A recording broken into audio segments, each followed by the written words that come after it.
Tout un quartier inondé en quelques heures. La maison de François Romain n'a pas résisté longtemps. Une deuxième fois sous l'eau, en moins de 2 mois. J'avais fait ma déclaration de sinistre le 5 novembre. L'expert est passé le 22 décembre, il y a 10 jours. Du coup, voilà, on attend maintenant. Puis maintenant, il faudra attendre que ça rebaisse et puis on recommencera. Mais je pense que je vais refaire une déclaration parce que là, le niveau, je pense qu'il est plus haut. Plus d'eau qu'en novembre. Hébergé depuis avec sa fille chez sa grand-mère, il n'est pas prêt de se réinstaller ici. Il y a une quantité d'eau assez phénoménale. Un deuxième épisode de crue pour le marais de Brimeux. Cette fois, une quarantaine d'habitants évacués. Cette famille a été relogée d'urgence dans ce gîte. Une évacuation en barque, difficile à vivre. On est un peu tous sur les nerfs, ça fait 2 fois quoi. 2 fois en un peu plus d'1 mois. Puis avant ça, il y a eu la tempête, les gens, on voit bien, les gens, on est à cran.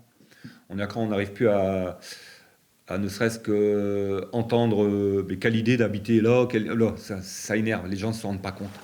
Des habitants excédés, surtout que cette fois l'eau est montée très vite. Hier, à la tombée de la nuit, comme ici à Neuville-sous-Montreuil. Hier soir, 18h, les voitures passaient corps au milieu, au sec, et en un quart d'heure de temps, terminé. La montée des eaux a pris tout le monde de court. On est confinés. À sortir, en bas, il y a 50 cm dans le hall. Les bottes, elles font 40. Juste à côté, cet habitant voit l'eau monter chez lui, mais refuse pour l'instant d'évacuer.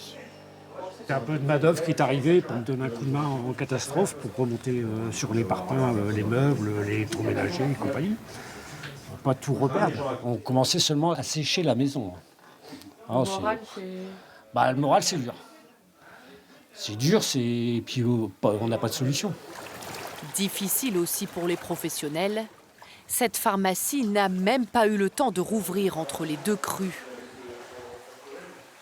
On est encerclé, oui, voilà, c'est à nouveau le cauchemar. On est dans le cauchemar là. Donc, on espère qu'on va avoir de l'aide de l'État, tout ça, parce que ça peut pas durer comme ça, quoi. Je veux dire, il faut qu'on a 10 salariés quand même. Un village à l'arrêt où la barque est redevenue le principal moyen de transport.